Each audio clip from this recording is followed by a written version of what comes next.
I spoke in a previous audio about people who have drama constantly, whether it be financial or whether it be domestic or whatever the case may be. And I also touched on people who need to kind of pick and choose who they choose to help. Well, I'm going to talk about the helpers because there are some people that know these people have periodic drama and they continue to help them anyway.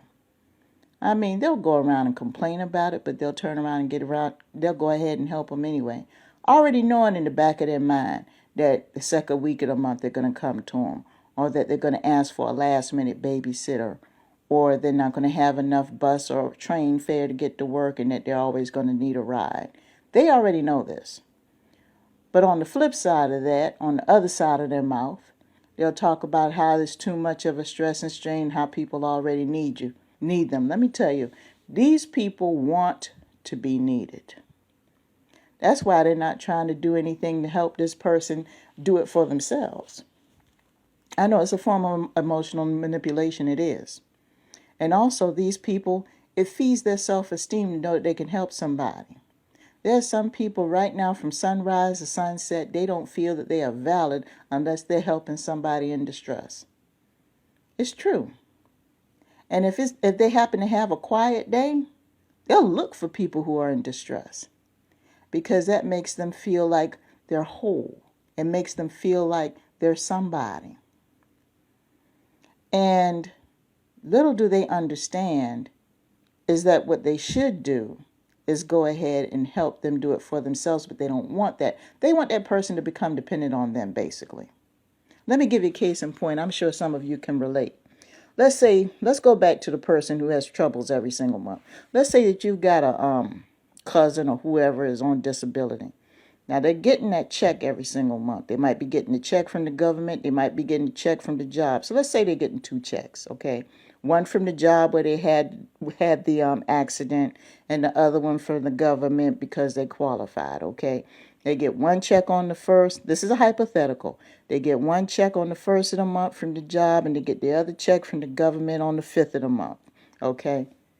On the 1st and the 5th, those checks are the same no matter what. It's the same amount of money. The one from the government, you get your government raise every single year in January, which is usually about 5 or 10% or whatever the case may be. But for the most part, every single month, you know you're going to get this. Let's say you get $1,000 a month from the job, and let's say you get $750 from the government, and you stay in a subsidized housing, so you don't have to worry about rent. You have assistance. You're on budget billing with your utility companies. You probably get some kind of discounted or free internet and phone. So, I mean, you've got your bills. Now, bills, I know utility bills fluctuate a little bit, but that rent's going to stay the same. And also, those checks are going to stay the same.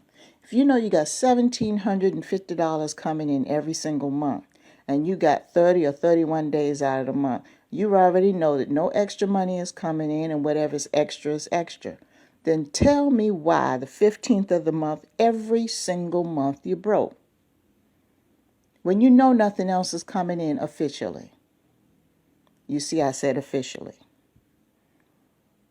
But then here comes this person, already knows that that person's situation is fixed income. They got it in their mind to expect that call on the 15th of the month, every single month. And they get it, and they may go back and forth, whoop-de-whoop, whatever. But in the end, they wind up helping them out. They'll turn around and hang up the phone, and they'll tell their spouse or significant other, oh, it's such and such again. Now, the spouse or significant others feeling a certain type of way because they're sick and tired of you taking money out the household every single month that could be used for other things, giving it to this person who's broke every single month. So now you and your spouse or significant other, y'all sitting up here, y'all having disagreements and arguments and everything else, and you're trying to say that the spouse or the significant other is wrong because they don't want you to help them. See how this goes? Your spouse or significant other is not wrong because you want to help them. You wrong for knowing that this person's situation is jacked up and you're not providing them the tools to take care of themselves. Or better yet, just leave them alone. And your spouse is sick and tired of money that was not in the family budget going out to help somebody who will not do anything for themselves. Your spouse or your significant other is not wrong. You the one that's wrong. And the only reason why you're doing it is because you want somebody to come to you. You want to be the source. You want to be the savior. You want to be the fix-it person because deep down inside of you, you are not satisfied with your life just being you. You got to interlope and stick your hand in all these other situations that you are not responsible for.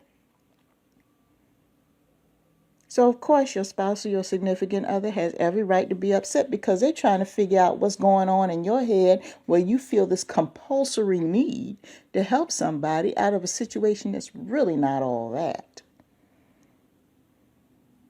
You know, it goes back to that phrase, don't feed a man a fish, teach him to fish. Some of y'all don't want to teach anybody to fish because if they learn how to do it themselves, they won't depend on you. And that will literally kill some of you. Especially if you're like one of these grandparents that don't have much else going on. Boy, you just thrive on your kids and your grandkids wanting stuff from you all the time. You'll sit there and you'll fuss and grumble for a little while, but in the back of your mind, you feel that they need you. All the time, not some of the time, all the time. You want your kids to want something from you all the time. You want your grandkids to want something from you all the time. Any of them come to you with any good news that everything is fine, then you're asking all these crazy questions about, well, are you sure? What about this? What about that? Trying to throw in all these scenarios to make them feel like they need them for something. You want to be needed. Did you not think that these people were going to grow up and have lives of their own? You raised them. But it goes back to that person wanting someone to depend on them. They have this hunger, this desire. They don't feel complete unless somebody is depending on them. Instead of being glad that they're taking care of themselves, they will sit there and they will create scenarios in their mind that this person needs them, and they will act accordingly. And if they can't get it from the person they look for somebody else. Because there's always somebody in the family that's needy.